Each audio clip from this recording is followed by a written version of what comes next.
Saat badai kehidupan menerjang tanpa permisi, entah itu dalam bentuk kehilangan pekerjaan, penyakit yang datang tiba-tiba, atau pengkhianatan dari orang terdekat, reaksi alami manusia adalah panik.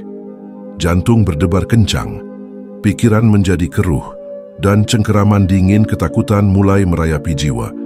Kita merasa seolah-olah kapal kita terombang-ambing di lautan ganas tanpa kemudi, kehilangan kendali atas arah dan nasib. Dalam kondisi seperti ini, ketenangan terasa seperti barang mewah yang mustahil dijangkau, sebuah daratan jauh yang hanya bisa kita lihat dalam mimpi. Namun, di antara kita ada individu-individu yang seolah memiliki kekuatan super. Mereka menghadapi ombak yang sama, bahkan mungkin lebih besar. Tetapi kapal jiwa mereka tetap stabil. Ketenangan mereka bukanlah pertanda penyangkalan atau sikap acuh tak acuh. Sebaliknya, itu adalah manifestasi dari sebuah kekuatan batin yang luar biasa, sebuah teknologi jiwa yang telah mereka asah melalui pemahaman mendalam tentang cara kerja alam semesta dan posisi mereka di dalamnya. Ketenangan bukanlah ketiadaan masalah, ia adalah sebuah keahlian, sebuah cara pandang yang bisa dilatih oleh siapa saja yang bersedia. Ini adalah prinsip-prinsip yang dipegang teguh oleh para bijaksana, yang memungkinkan mereka untuk tetap berdiri tegak dengan damai, bahkan ketika dunia di sekitar mereka runtuh berkeping-keping. Mari kita selami satu persatu rahasia agung ini. 1. Mereka memahami peta kekuasaan. Rahasia pertama dan paling fundamental dari ketenangan adalah pemahaman yang jernih tentang batas yurisdiksi. Orang-orang yang tenang ini adalah ahli dalam membedakan mana wilayah yang berada di bawah kendali mereka dan mana yang mutlak menjadi wewenang Sang Pencipta. Mereka menggambar garis yang tegas di dalam pikiran mereka. Di satu sisi adalah ranah usaha, niat, dan ikhtiar. Di sisi lain adalah ranah hasil akhir, ketetapan, dan takdir. Mereka memahami bahwa tugas mereka hanyalah berlayar sebaik mungkin, bukan mengendalikan angin dan lautan. Bayangkan seorang pemanah ulung, ia menghabiskan ribuan jam untuk melatih postur, tarikan napas, dan fokusnya. Ia bisa mengendalikan setiap otot di tubuhnya untuk melepaskan anak panah dengan presisi sempurna. Inilah wilayah kekuasaannya. Namun, setelah anak panah melesat dari busurnya, ia tidak lagi memiliki kendali. Hembusan angin yang tiba-tiba datang, gerakan kecil dari target atau faktor tak terduga lainnya, semua itu berada di luar kuasanya. Pemanah yang bijak akan fokus pada kesempurnaan proses pelepasan panah, lalu menyerahkan hasilnya dengan lapang dada. Kepanikan dan kecemasan seringkali lahir dari upaya sia-sia kita untuk merebut kendali atas hal-hal yang tidak pernah dimaksudkan untuk kita kendalikan. Kita cemas akan hasil wawancara kerja, padahal yang bisa kita kontrol hanyalah persiapan dan performa kita saat wawancara. Kita resah memikirkan apakah orang lain akan menyukai kita, padahal yang bisa kita atur hanyalah perilaku dan tutur kata kita sendiri. Stres adalah produk sampingan dari ego yang mencoba menjadi Tuhan atas semestanya sendiri. Orang-orang yang tenang telah melepaskan beban berat ini.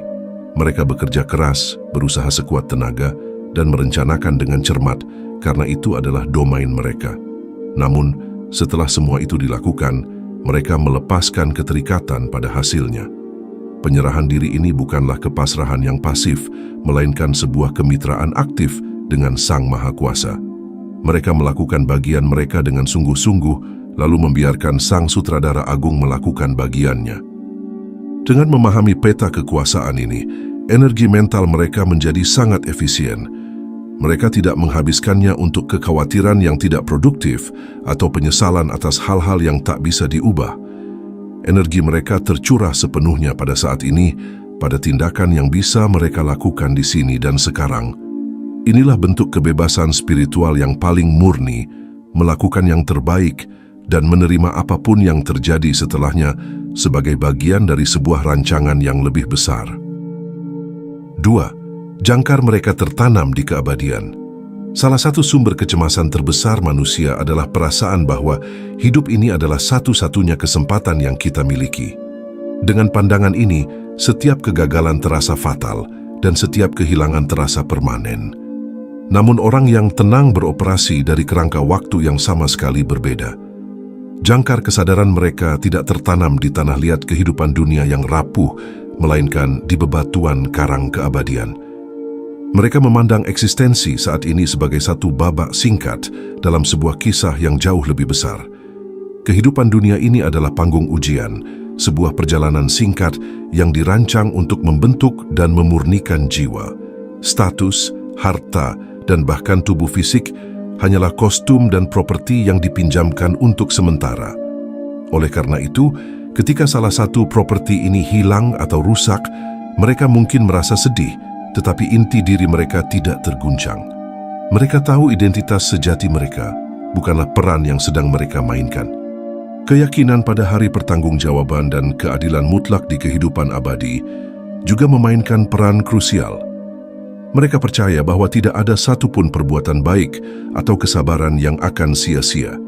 Setiap air mata dan setiap pengorbanan dicatat dan akan diganjar dengan balasan yang setimpal. Kepercayaan ini memberikan mereka kekuatan untuk menanggung ketidakadilan dunia tanpa menjadi pahit atau pendendam. Dengan perspektif keabadian ini, masalah duniawi secara otomatis menyusut ukurannya. Krisis yang terasa seperti akhir dunia bagi orang lain, bagi mereka hanyalah sebuah riak kecil di samudra eksistensi yang luas. Mereka tidak meremehkan rasa sakitnya, tetapi mereka menempatkannya dalam konteks yang benar. Pandangan jangka panjang inilah yang memberi mereka ketenangan dan kemampuan untuk melihat melampaui cakrawala penderitaan sesaat.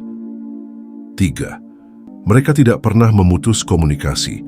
Di tengah tekanan, insting pertama banyak orang adalah merasa sendirian dan terisolasi. Mereka merasa seolah-olah seluruh beban dunia ada di pundak mereka, dan tidak ada siapapun yang bisa menolong. Orang yang tenang memiliki rahasia yang berlawanan. Mereka tidak pernah merasa sendirian, karena mereka secara konstan memelihara tali komunikasi batin dengan sumber segala sesuatu, melalui doa yang menjadi sumber kekuatan, penghiburan, dan petunjuk mereka. Keterhubungan ini bukanlah ritual formal yang hanya dilakukan pada waktu-waktu tertentu. Ia lebih menyerupai kesadaran yang terus-menerus, sebuah bisikan hati yang tak pernah putus. Saat berjalan, bekerja, atau bahkan saat menghadapi situasi sulit, sebagian dari kesadaran mereka selalu terhubung dengan Yang Maha Hadir. Ini adalah bentuk kewaspadaan spiritual, di mana mereka terus-menerus mengingat Sang Pencipta dalam setiap tarikan napas. Bayangkan seorang anak kecil yang berjalan di pasar yang ramai sambil terus memegang tangan ayahnya. Meskipun suasana pasar begitu riuh dan membingungkan, anak itu tetap merasa aman dan tenang. Ia mungkin melihat hal-hal yang menakutkan atau kehilangan arah untuk sesaat, tetapi genggaman tangan ayahnya menjadi pengingat konstan bahwa ia tidak sendirian dan selalu dilindungi. Dialog batin dengan sang sumber berfungsi persis seperti genggaman tangan itu. Ketika masalah datang, mereka tidak perlu bersusah payah mencari pertolongan dari luar. Pertolongan itu sudah ada di dalam, karena salurannya selalu terbuka. Mereka langsung mengadukan keluh kesah mereka, memohon petunjuk, dan menuangkan segala ketakutan mereka kepada Sang Maha Mendengar. Proses ini sendiri sudah memberikan kelegaan psikologis yang luar biasa. 4. Mereka bepergian dengan bawaan ringan. Salah satu sumber utama penderitaan mental adalah keterikatan. Kita mengikatkan identitas dan kebahagiaan kita pada hal-hal di luar diri kita. Pekerjaan, status sosial, harta benda, atau bahkan opini orang lain. Semakin banyak kita mengikatkan diri, semakin berat bawaan kita dalam perjalanan hidup. Orang yang bijak memahami bahaya ini. Mereka memilih untuk menjadi musafir yang cerdas, yang bepergian dengan bawaan yang sangat ringan. Ketenangan mereka bersumber dari ketidakterikatan yang mendalam pada dunia materi. Ini bukan berarti mereka membenci dunia atau hidup dalam kemiskinan. Banyak dari mereka mungkin sukses dan berkelimpahan. Perbedaannya terletak pada hati mereka. Mereka memegang dunia di tangan mereka, bukan di dalam hati mereka. Mereka memandang harta sebagai alat atau pinjaman, bukan sebagai bagian dari jati diri mereka. Dengan begitu, Ketika alat itu harus diambil, hati mereka tidak ikut tercabut. Bayangkan kamu sedang menyewa sebuah rumah yang indah. Kamu merawatnya, menikmatinya, dan bersyukur bisa tinggal di sana. Namun, kamu selalu sadar bahwa rumah itu bukan milikmu.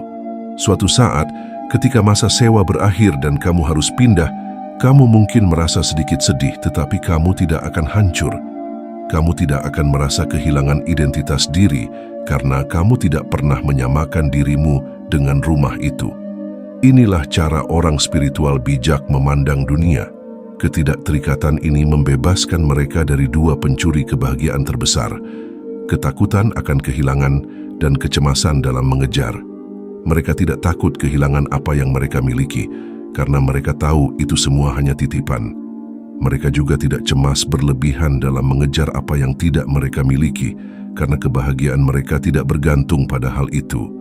Mereka menemukan kepuasan dari dalam, dari hubungan mereka dengan Sang Pencipta, dan dari perbuatan baik yang mereka lakukan. 5. Mereka selalu berprasangka baik pada Sang Sutradara Agung. Dalam sebuah film yang bagus, seringkali ada adegan di mana sang protagonis mengalami kejadian yang tampak sangat buruk. Ia mungkin kehilangan segalanya atau dikhianati. Sebagai penonton, kita mungkin merasa cemas, tetapi kita tetap tenang karena kita percaya pada Sang Sutradara. Kita yakin bahwa adegan yang menyakitkan ini memiliki tujuan dalam alur cerita yang lebih besar dan pada akhirnya akan membawa pada akhir yang memuaskan. Orang yang tenang menerapkan logika yang sama pada film kehidupan mereka sendiri. Mereka memegang sebuah keyakinan fundamental yang tak tergoyahkan, bahwa Sang Sutradara Agung alam semesta ini maha baik dan maha bijaksana.